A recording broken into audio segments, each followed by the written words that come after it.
नमस्कार. तर आज आपला वाचण्याचा 5वा दिवस आहे.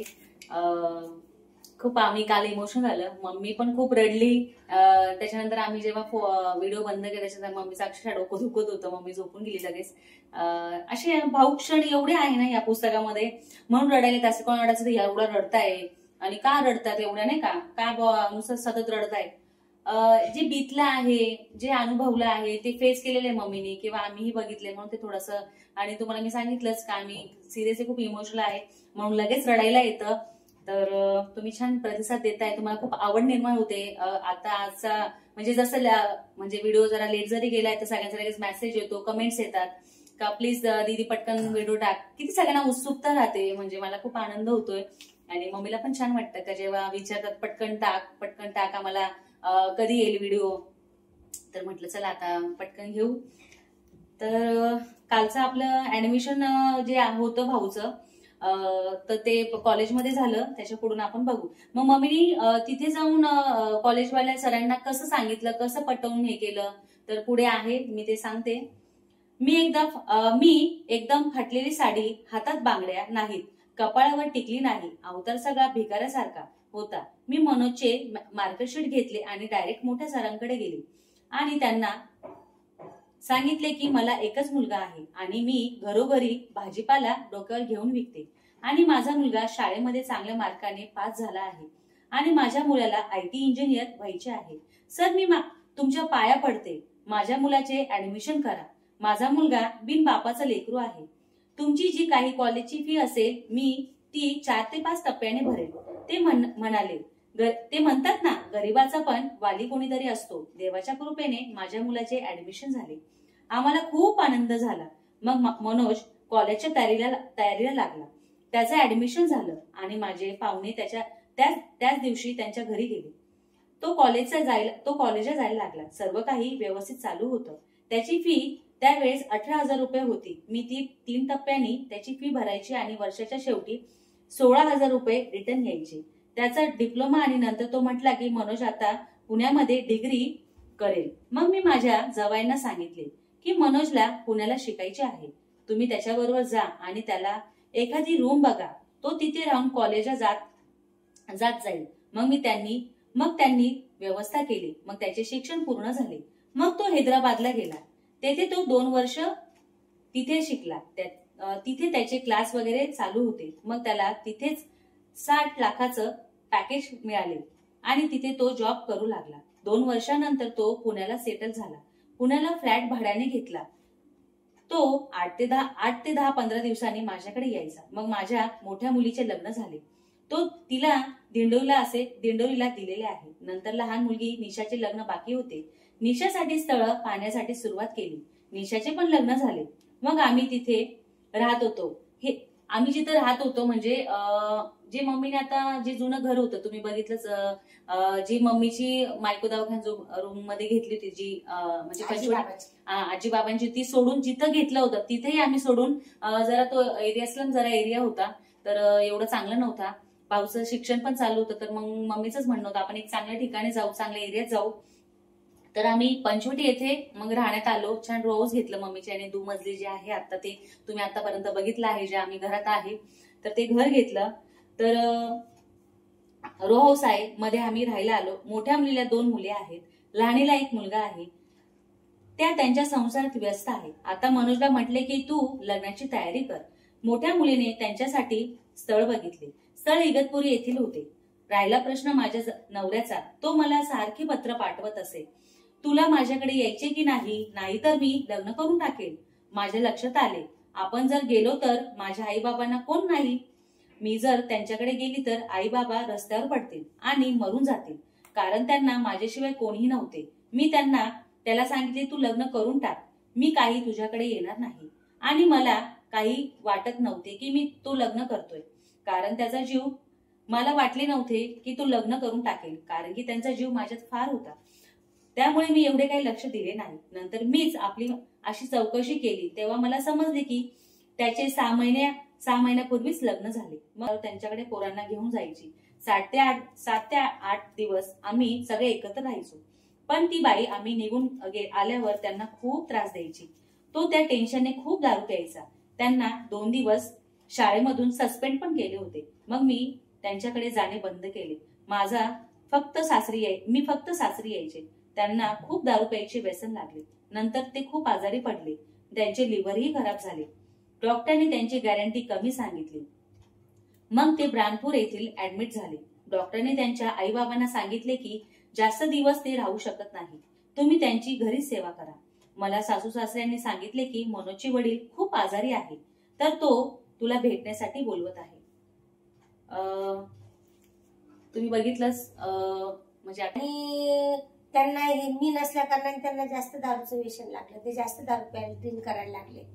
त्यांचे माझे सासू सरकार राहायचे, मग ते तिथं यायचे.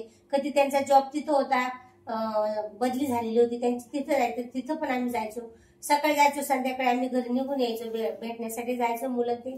आम्ही लगेच संध्याकाळी सासू सासऱ्यांकडे निघून यायचे. असे 2-4 दिवस मी तिकडे घालवायचे माझे, कारण मुलांना सुट्ट्या राहायच्या. मनोजला पण 18 वर्षाचं होईपर्यंत त्याची चौकशी झाली, त्याच्यामुळे तो आमच्याकडेच राहायचा. तिथेच नाशिकला शाळेत टाकलेलं होतं त्याला. तर अशा प्रकारे त्यांनी मला हे असं केलं. नंतर त्यांना खूप दारूची सवय लागली. तर ते शेवटी आजारी पडले. आजारी पडल्यावर त्यांना डॉक्टरांनी भरती केलं. डॉक्टर हॉस्पिटलला भरती केलं त्यांच्या आई वडिलांना. ते सारखी त्या माझ्या सासूबाईला सांगायचे, रेखाला भेटायला बोलवा, रेखाला भेटायला. मला तिची आठवण येते, मला मुलांना भेटायचं. शेवटच्या क्षणाच्या वेळेस त्यांनी खूप हे केलं. मला त्यांनी लगेच निरोप पाठवला, कारण बऱ्हाणपूरचे जे लोक आहेत ते तिथं नाशिकला माल घ्यायला यायचे, त्यांच्या हाती निरोप पाठवला. त्यांनी मला एक कार्ड पण पाठवलं का तू अशा प्रकारे आजारी आहे, त्याचे थोडे दिवस राहिले. डॉक्टरने सांगितलं का हा जास्त दिवसाचा तुमचा साथी नाही आहे, आणि तुम्ही जेवढी घरी सेवा केली तेवढं चांगलं आहे. आणि ते तरुण होते, 39 वर्षाचेच होते ते ज्यावेळेस त्यांच्या डेट झाली तेव्हा. तर मग मला सासूबाईंनी सांगितलं. मग मी तिन्ही मुलांना आता शाळा चालू आहे, तर मी एकटी जाऊन भेटून आली. मग त्यांच्याजवळ गेले, ते खूप रडले माझ्याजवळ बसून. मला असं झालं, मला तसं झालं सांगत होते, अशा प्रकारचा मला त्रास होतो. तर मला मनोजला भेटायला आण, मला मनीषाला भेटायला आण. तर म्हटलं आता सुट्टीने मी शनिवार रविवारी तुम्हाला त्यांना भेटायला घेऊन येईन. मग त्यांना घरी आणलं, घरी सोडलं डॉक्टरांनी. म्हटलं आपण आता शनिवार रविवार जाऊ. ते त्यांचं शुक्रवारीच प्राणज्योत मालवली. मग आम्ही सगळं पावसाळ्याचे दिवस होते. आता या 24/8ला त्यांना पूर्ण 26 वर्ष होतील, नाही 25 वर्ष होतील पूर्ण. आणि अशा प्रकारे तो प्रसंग होता. खूप वाईट प्रसंग, काही सांगू शकत नाही मी. तर वडिलांविषयी सांगायचं म्हणजे तसं मम्मी सांगतच होती. जेव्हा आम्ही म्हणजे आम्हाला कळालं जे झालं ते मम्मीला कळालं, तर मम्मी आम्हाला घेऊन गेली. मी असेल काही 6वी-7वीला असेल, नाही ग, खूपच लहान असेल मी तेव्हा. आम्ही तिघांनाही घेऊन गेली. आणि जेव्हा त्यांनी आम्हाला बघितलं का माझी मनीषा, माझा मनोज, माझी निशा, म्हणजे आम्ही 3 मुलं, माझी म्हणजे मम्मीला ते रेखा म्हणायचे, व माझी बायको, मी आज एवढा परिवार एवढा छान सोडला, मी काय केलं बा, मी आज खूप चुकलो. तर त्यांना ना असं आम्हाला बघून खूप आनंद झाला. जेव्हा आम्हाला एकदम मिठी मारली, त्यांनी जवळ घेतलं, त्यांना असं वाटलं की मी आज काय करून बसलो.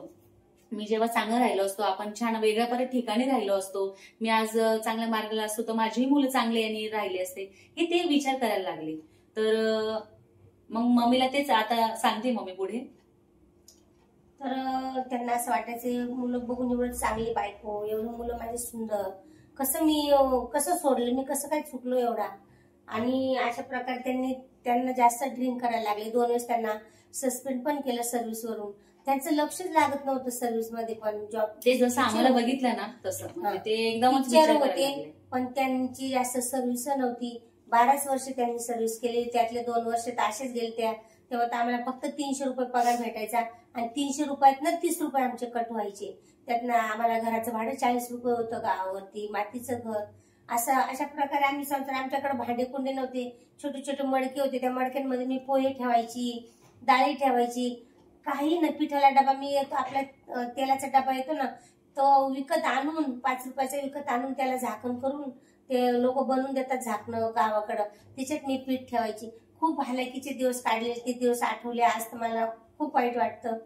पण माझे दिवस निघून गेले, दिवस गेले, पण त्या दिवसांची मला खूप आठवण आहे.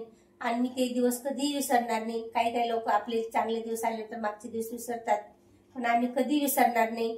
कारण मी तो प्रसंग खूप जाणवलाय का आम्ही लोकांचं खरगट उष्ट आणून मी माझ्या मुलांना खाऊ घातलं आणि ते मी पण खाल्लं, तर ते दिवस मी कधीच विसरणार नाही. आज देवाने माझे खूप छान, मी खाऊन पिऊन फार सुखी आहे. मुलांचं पण माझं चांगलं आहे. मला कोणत्याच गोष्टीचं काही टेन्शन नाही. एवढंच एका काम करावं लागतं तर जाऊ द्या, माझ्या शरीराचा व्यायाम पण होतो आणि मी व्यायामामुळे मी माझं काम करते. मी कोणावर डिपेंड नाहीये. आणि कधी कधी बोलतात मला का काका टीचर होते, तुम्हाला पेन्शन मिळत असेल, तर त्यांची पेन्शन मला 5-6 हजार रुपये मिळते, कारण त्यांचं सर्व्हिस जास्त नव्हती, त्याच्यामुळं पेन्शन काही जास्त मिळत नाही. पण माझ्या गोळ्यांचा आधार होतो. मला दर महिन्याला 5-6 हजाराच्या गोळ्या लागतात, तो माझा गोळ्यांचा आधार होतो. ते जाता जाता शेवटी मला तेवढं तरी ते देऊन गेले का चला बा, मी तुला सुखी तर नाही ठेवलं, तुझ्या बरोबर तर नाही राहू शकलो, पण माझी जी पेन्शन आहे त्या पेन्शन मध्ये तुझा गोळ्या औषधं तरी होतात. अशा हिशोबाने नाही मी बोलू शकत आता जास्त, त्याच्या पुढचं निश्चय सांगेलच तुम्हाला. ते म्हणतात ना का जेव्हा आपण खूप फेस केलं असतं ना, त्या गोष्टी जास्त बोलू पण शकत नाही, कारण काही मम्मीने सुख उपभोगलं नाही तिथे. सुख म्हणजे त्यांच्यापासून मी माझ्या आई वडिलांकडे आले आणि आम्ही ज्यावेळेस होतो त्यावेळेस यांचा सिंगल फोटो होता हा, आणि हा फोटो आल्यानंतर आम्ही माझ्या मोठ्या मुलीचं ज्यावेळेस लग्न झालं त्यावेळेस त्या आमच्या फोटोग्राफरनी हा एकत्र केलेला आहे दोघांचा फोटो. तर बघा हा, कारण की ना सोबत त्यांचे काही फोटो, तेव्हा काही असे मोबाईल नव्हते किंवा फोटोग्राफर असे लगेच काही नव्हतं, म्हणून मम्मीने छान असं आमचा एक त्यांच्या दोघांचा छान फोटो करून ठेवलेला आहे. तो आम्ही वरती वगैरे लावतो ठेवतो. तर म्हटलं आज ठेव, म्हणजे जेणेकरून तुम्हालाही व्यवस्थित बघता येईल. तुम्ही नेहमी म्हणतात तुझ्या वडिलांविषयी सांग, तुझ्या वडिलांविषयी सांग. मी का पण सांगत नव्हते, म्हटलं आता चला आपण पुस्तक वाचणारच आहे ना, तुम्हाला सगळं तेही समजेल. आणि ह्या दोघांनी दीदीने आणि दादांनी तरी बघितलं असं थोडंफार, त्यांना मी तर काहीच आठवत नाही जास्त, मला आठवतच नाही. आणि बाबा किंवा पप्पा असं मी कधी म्हटलीच नाही, म्हणजे काही, म्हणून मला पण एवढं काही माहिती नाही. आम्ही जे बघितलं ते मम्मीलाच बघितलं, मग ते वडील असो, आमची आई असो, सर्वस्व आम्ही आईलाच बघतो. म्हणून काय आम्हाला दुसऱ्यांचं एवढं म्हणजे नाही काही समजू शकत. ते कसं आईलाच आम्ही बघत आलेलो आहे, असं आहे. तरी तू, आता मी पुढे वाचते, तरी तू ये. मग मी एकटीच त्यांना भेटण्यासाठी गेले तर ते खूप रडत होते. मग मी रात्रभर तिथे राहिले. मी त्यांना म्हटले की पोरांना शनिवारी घेऊन येते, तर त्यांची प्राणज्योत मालवली. तो दिवस होता म्हणजे 24/8/2000 हा दिवस होता. मला फोन आला आणि मी तिन्ही पोरांना घेऊन गेले. मग त्यांचा अंत्यसंस्कार झाला व मला मुलांच्या शाळेकरिता नाशिकला परत यावं लागले. व मी 10व्याच्या दिवशी आम्ही परत ब्राह्मणपूरला आलो. नंतर कार्यक्रम आटोपला आणि आम्ही नाशिकला परत येण्यासाठी तयारी केली. त्यांचे आई वडील माझ्याजवळ आले आणि म्हटले की या स्टॅम्प पेपरवर सही कर, त्यांचे अंत्यविधीसाठी पैसे मिळतात, तर त्यांच्या पत्नीची ही सही लागते, असे सांगून त्यांनी माझ्याकडून सही करून घेतली. मी काही पेपर वगैरे न वाचता त्यांना सही देऊन टाकली. मला लक्षात आले माझ्या सासूबाईंच्या घराजवळ एक वकील राहत होता. त्या वकिलाकडून माझ्या सासूने सल्ला घेतला. आता माझा मुलगा तर गेला, पण आमचे काय होणार? जे काही पैसे आहे हा सगळा तिलाच मिळेल. मग आमचा मुलगा असून आम्हाला काही नाही. तर त्या वकिलांच्या सल्ल्याने सगळे त्यांनी त्या पेपरवर लिहून घेतले होते. नोकरीतील दुसऱ्या बायकोला, माझ्या पहिल्या बायकोला व आईला 1 ते 2 पेन्शन आणि जो काही पैसा मिळेल त्या पैशामध्ये 3 हिस्से समान पडतील, असे स्टॅम्प पेपर मध्ये लिहिलेले आहे. आणि त्यांच्या सल्ल्यानुसार आम्ही पेपर बनवले. तुझा काय विचार आहे या गोष्टींवर? मी त्या स्टॅम्प पेपर वाचल्यावर मी हुशार झाले.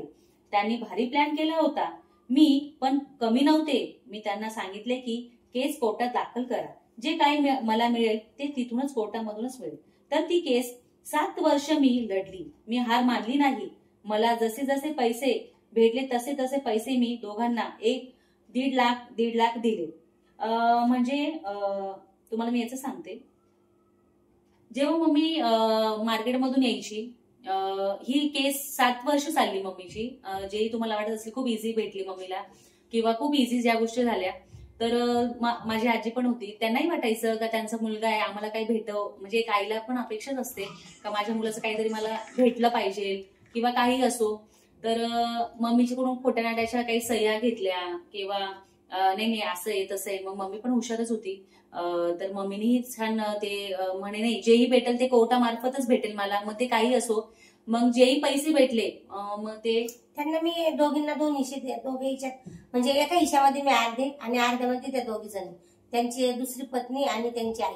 त्यांच्या आईचं म्हणणं होतं पेन्शन मला पाहिजे, सर्व्हिस दुसऱ्या बायकोला करू द्या आणि पेन्शन मध्ये आम्ही दोघी जणी अर्धा अर्धा. म्हटलं असं कसं होईल, ज्यांच्या नावावर सर्व्हिस असते त्यांनाच पेन्शन मिळेल आणि जे काही सर्व्हिस करायची तर तिला करू द्या, मला काही सर्व्हिस करायला काही इथे यायचं नाही.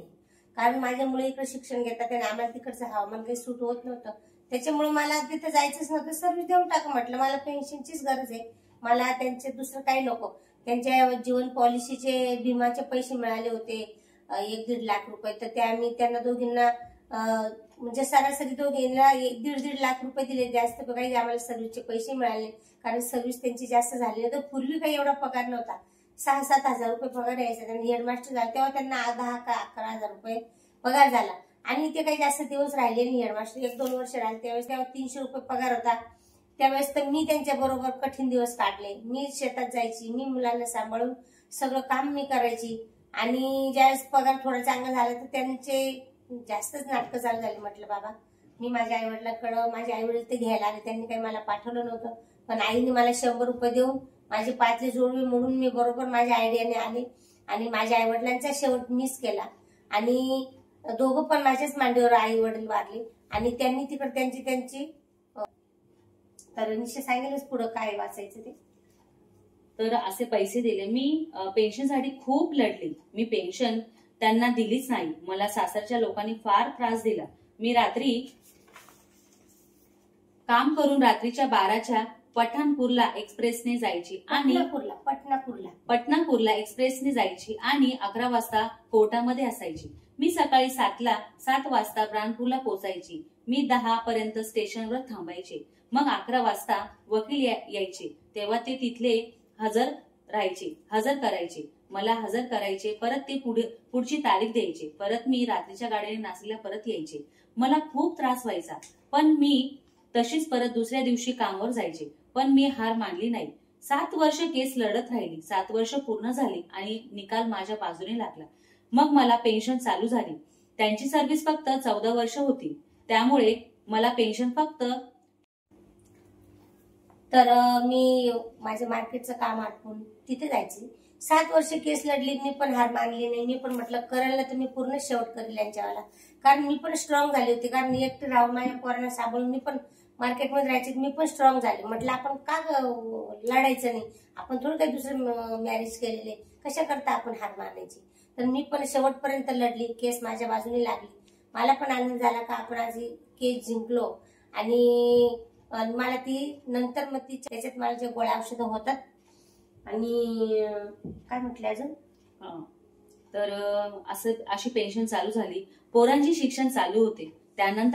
त्यानंतर माझे बाबा पॅरालिसिस झाले. म्हणजे मम्मीची जेवढी होती ना तर त्यांना ना पॅरालिसिस झाला. ते मराठीत पण अर्ध अंग काय म्हणतात ना, अर्ध अंग. हा, तर ते झालं बाबांना आमच्या. पॅरालिसिस झाला करायला मी तसेच त्यांना मी गणेशवाडी पंचवटीमध्ये आयुर्वेदिक दवाखान्यामध्ये ऍडमिट केले. बाबांना बोलता येत नव्हते, काही खाता पण येत नव्हते. ते फक्त ज्यूसवरच राहायला लागले, कारण काही गिळता येत नव्हते. मी भाजीपाला मार्केटला विकायचे. त्यावेळेस माझी बहीण कल्याणला राहत होती. मी तिला फोन केला की बाबांना असे झाले. मग ती माझ्याकडेच आली. मग मला थोडा आधार झाला. मग कामावर जायची. ती बाबांजवळ राहायची. आम्ही दोघी बहिणी बाबांची खूप सेवा केली. महिनाभर बाबा दवाखान्यामध्ये होते. नंतर डॉक्टर म्हटले की बाबांचे सगळे काही जागेवरच आहे, तुम्ही त्यांची सेवा आता घरीच करा. त्यांचे वय पण झाले आहे. नंतर घरी आल्यानंतर माझी आई बाबांची सेवा करायची. बहीण तिच्या घरी निघून गेली. मी कामावर यायची. असे 10 ते 12 दिवस गेले आणि बाबांची तब्येत परत खूप खराब झाली. मी कामावर गेलेले होते. सकाळी चहा केला आणि आई बाबांना घेऊन घरी गेली तर बाबा मला हाक मारायचे की माझी ताई कुठे आहे, ताईला बोलवा, फक्त ताईलाच. ताई म्हणायचे. मी मार्केटला होती. आई तशीच माझ्याकडे आली आणि मला म्हटले की तुझे बाबा ताई ताई करता आहे. ते चहा पण पित नाही आणि आता पाणी पण पित नाही, तरी तू घरी चल. मी असे ऐकताच तशीच घरी आले आणि बाबांना मांडीवर घेतले. त्यांची नजर माझ्याकडे केली. त्यांनी नजर माझ्याकडे केली. मला म्हटले की मला पाणी पाज. मी त्यांना पाणी पाजले आणि ते त्यांच्या डोळ्यात पाणी आले. मग मला पण रडू आले. मी कधीही कोणाचा जीव जाताना बघितला नव्हता. जेव्हा माझे बाबा त्यांना थोडंसं पॅरलिस झालं होतं एका साईडने पूर्ण, मम्मीने आयुर्वेदिक इथे गणेशवाडीत दवाखाना आहे तिथे ऍडमिट केलं होतं. महिनाभर होते बाबा. तर मम्मीनी म्हणजे मम्मीमध्ये इतका बाबांचा जीव होता ना का नाही का, माझा मुलगाच आहे, माझं लहान लव, माझी एकटा आधीच मम्मी त्यांना खूप म्हातारपणी झाली होती. तर म्हणजे जे मुलगा करतो ते पाणी पाजणं असो काही असो ते माझ्या मम्मीने केलंय. ते खूप जेव्हा त्यांचा जीव जात नव्हता, नाही माझ्या ताईला बोलवा, मी तेव्हाच म्हणजे बघा ना तुम्ही, मम्मी आजी गेली मार्केटला मग बोलवून आणलं, नाही तू घरी चल, ते पाणी पण पित नाही. जेव्हा मम्मीने पाणी पाजलं, मम्मीकडे डोळे भरून बघितलं आणि मग त्यांचा जीव त्यांनी ते प्राण सोडले. तर आज त्याच्यानंतर मम्मीला ते बाबा कधी दिसले नाही. आणि बाबांना ना एक गोष्ट त्यांना खूप खायला आवडायची, ते लाडू होते ना मम्मी, त्यांना लाडू इतके आवडायचे. मम्मी ते मोतीचूरचे होते, तर मम्मी कधी पण त्यांना ते घेऊन ठेवायचे 2 किंवा ते त्यांच्या खिशात ठेवायचे. मला एवढं आठवतं का त्यांना ते मोतीचूरचे लाडू खूप आवडायचे. का गोड पण खूप आवडायचं. पहिले जुन्या लोकांना गोड खरंच खूप आवडतं. तर त्यांची ती एक आठवणच राहिली. तेव्हा मम्मीला बघितलं आणि मग त्यांनी प्राण मम्मीचे म्हणजे मम्मीला बघून त्यांनी प्राण सोडले. तर असं होतं. कधी जीव जाताना मी बघितला नव्हता. 3 टप्प्याने माणसाचा प्राण जात असतो. आधी पायाकडून कमरेपर्यंत, नंतर कमरेपासून गळ्यापर्यंत, नंतर गळ्यापासून डोक्यापर्यंत असे प्राण जायचे. पण नियम असतात का? मग मी खूप रडले. तो दिवस म्हणजे त्या दिवशी बाबांची प्राणज्योत मालवली आणि मग माझ्या बहिणीला फोन केला. मग सगळे गोळा झाले. अशा परिस्थितीत आईला पण उमजत नव्हते, कारण ती पण बाबा गेले तर खचून गेली होती. बाबांचे सर्व व्यवस्थितरित्या पार पाडले. जो तो आपल्या घरी निघून गेला. आई बाबांजवळ, आई माझ्याजवळ राहायची. तिला घरी करमत नसायची. ती रोडावर घेऊन लसूण विकायची. अशीच एके दिवशी ती पाठीवर लसणाची गोणी घेऊन जात होती, तर तिला एका रिक्षावाल्याने उडवले आणि ती जागेवरच पडली. माझी मम्मीची म्हणजे आजी होती आमची, ती मम्मी सारखीच तापड, सेम मम्मीची. आता आमच्या आजीचा फोटो नाहीये, तर तुम्हाला खरंच दाखवला असता. इतकी आहे ना, तो दाखवूच आपण. जेव्हा आम्ही फोटोचं आपण हे केलं होतं व्हिडिओ, तेव्हा तुम्ही आजीला बघितलं असेल. मम्मी सारखीच तापड होती. घरात बसायचं नाही, मला जायचंय मार्केटला, मी घरात नाही बसू शकत. तर तसंच मम्मीचं होतं. तर येता येता काही सोबत असेल मम्मीच्या आजीच्या, कांदे काही लसूण घेऊन जायचं, तर रिक्षावाल्याने इतकं जोरात आजीला उडवलं. तर जो खोबा असतो, खोबा उडवला. तर खोबा गेला, तिला रिक्षेने उडवलं. ती जागीच पडली ना, जागेवरच तिला शिसू झाली. आणि मला मार्केटला लोक सांगायला आले का तुमच्या आजीला एका रिक्षावाल्याने उडवलं. मी तशीच गेली आणि तिला पाहिलं तर खूप भरलेली होती ती. आणि तसंच मी तिला एका रुमालामध्ये लपटलं आणि घरी आणलं तिला आंघोळ घातली. तो दिवस तर तो मरेपर्यंत तिला मी कुठंच जाऊ दिलं नाही, कारण ती जागेवरच होतं तिचं सगळं. कारण ते खुब्यामुळे तिला उभंच राहता येत नव्हतं. आणि एकदम मस्त अजिबात राहिलेलंच नव्हतं. तिला एकदम सापडा राहिला होता. तर इतकी तापडणं ती कामाला, ती म्हणे नाही मी जातेच, लसूण विकायला जातेच, मी कांदे विकायला जातेच. तिला अशी आवडच नव्हती घरी बसण्याची. आणि बाबा गेल्यामुळे तिला थोडा डोक्यात पण वय होऊन गेलं होतं. डोक्यात सारखी खटकी पडली, सारखी इकडे तिकडेच फिरायची ती. पण मी म्हटलं आपली इथं राहिली ना तर सेफ मध्ये राहील, त्याच्यामुळे मी तिला कुठे जाऊ दिलं नाही, मी माझ्याकडेच ठेवलं. तिला जागेवर शिशू झाली. तिथल्या काही ओळखीच्या लोकांनी पाहिले आणि मला ते सांगायला आले की तुमच्या आईला एका रिक्षावाल्याने उडवले आणि आजी तिथेच पडल्या आहेत. मग मी लगेच तिकडे गेली व तिला एका रिक्षामध्ये बसवले आणि घरी घेऊन आले व तिला स्वच्छ आंघोळ घातली. तिला उभ्या राहता येत नव्हते. तिच्या खुबेला मार लागलेला होता. ती सगळे जागेवरच करायची. टॉयलेट माझ्या घरामध्ये होते, त्यामुळे मी टॉयलेटला सरकत जायची. नंतर खूप त्रास द्यायची. कधी कधी कपडे अंगावर ठेवत नव्हती, कारण तिची मनस्थिती स्थिर नव्हती. काही बोलायचे लक्षात राहत नसायचे. ती वर्षभर जागेवर पडून होती. ती कामावरून आल्यावर आल्यानंतर मला म्हणायची, माझी ताई आली का, मी केव्हाची उपाशी आहे, मला तुझे पोरं म्हणजे जेव्हा मम्मी मार्केटहून घरी यायची, आजीला आम्ही एक रूम होता, म्हणजे आजी तिथेच राहायची, तर ती आजी अशी म्हणते का मला खूप भूक लागली, मम्मी आली का पटकन मम्मी आजीला वाटायचं नाही का मी माझ्या ताईला सांगते मला जेवायला दे. तर मम्मी ना आजीला काही जास्त जेवायला देत नव्हती, कारण की आजीला असं थोडस शिशू होऊन जायची, तिला असं हे नव्हतं का जास्त दिलं तर मग तिची शक्ती सगळी पचवण्याची शक्ती कमी झाली होती ना वयानुसार, त्याच्यामुळे आम्ही तिला थोडं द्यायचं, जास्त देत नव्हतं. आणि भाजीपोळी द्यायचीच नाही, बिस्किट चहा ब्रेड असं लाईट मम्मी देत होती, बिस्किट असो काही असो, असं नॉनव्हेजचा सूप असो असं द्यायची मम्मी.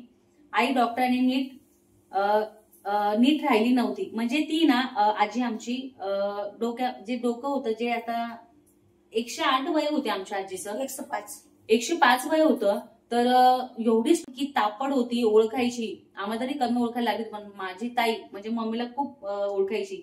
तर मम्मीने डॉक्टरांचा सल्ला घेतला, तर काही मला म्हणजे झोपत नाही, ही जागीच राहते, खूप बडबड करते, घरचा दरवाजा उघडा असला तर ती सरळ रोडावर पण निघून जायची. शेजारी लोक आम्हाला सांगायला यायचे, तुमची आजी रोडावर गेली, कोणी पण तिला घरी आणून द्यायची. खूप त्रास दिला मला माझ्या आईने. तर तुम्हाला वाटत असेल मम्मीनी स्वतःच सहन केलंय का, असं नाहीये. मम्मीनी स्वतः पण स्वतःच फेस केलं, आमचं असो आजी बाबांचं असो, त्यांचं पूर्ण माझ्या मम्मीने केलंय. जे आई वडिलांचं जे कर्तव्य असतं, म्हणजे असं नाही का ठीक आहे आजी बाबांचं करावं लागतंय, पण तसं नाही केलं, त्यांना काम करून त्यांचं पूर्ण करायचं.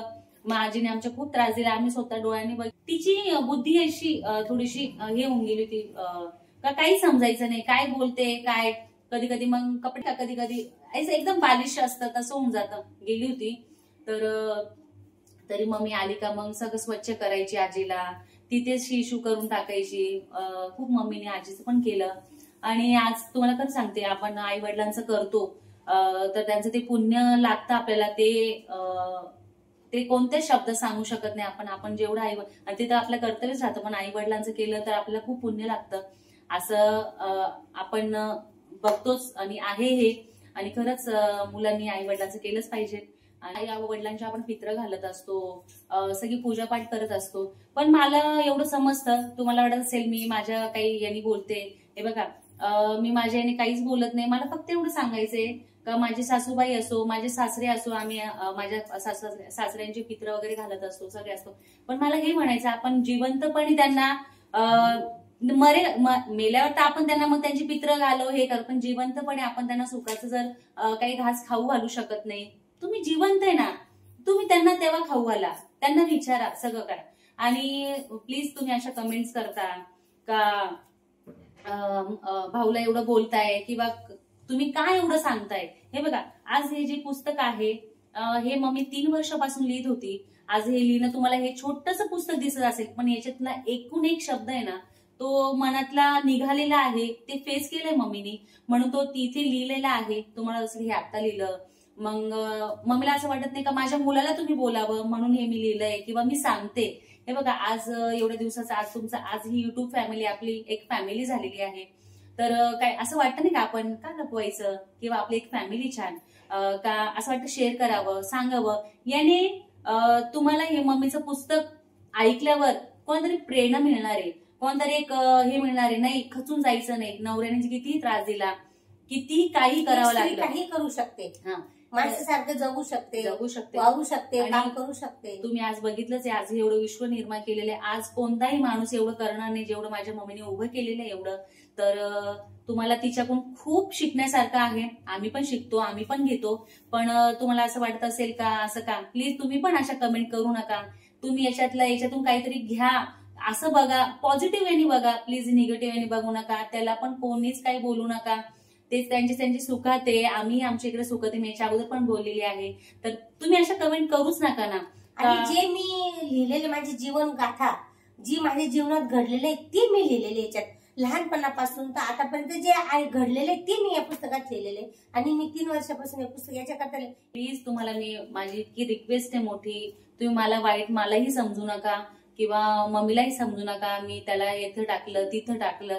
हे बघा ते केलं तर खूप छान झालं, सर्व तिथल्या तिथं झालं. आज खूप मजबुरी होती, त्या जागी कोणतीही स्त्री असती ना तिने तर हे केलं असं मी तुम्हाला खरंच सांगते. एक स्त्री दुसरी असते ना मम्मीच्या जागी, मला हे 3 मुलं नको, तुम्ही 3 मुलं मी तुमची 3 मुलं घ्या, तुम्ही तुमचं बघा, मी माझं बघते, मी माझं काहीतरी संसार थाटते. पण मम्मीने ना तिथं आमचा विचार केला तिघांचा, की आम्हाला तिघांना इथे घेऊन आले का नको, माझे 3 लेकरं तिथे राहिले तर त्यांचं काहीच राहणार नाही, तिथे त्यांची हाल होईल. आमच्या तिघांना आज इकडे घेऊन आली म्हणून आमचं व्यवस्थित झालंय. तर तुम्ही एका आईची प्लीज आईच्या भावनेने किंवा काही असं ज्याही स्त्रिया बघत असतील तुम्ही अशा दृष्टीने बघा.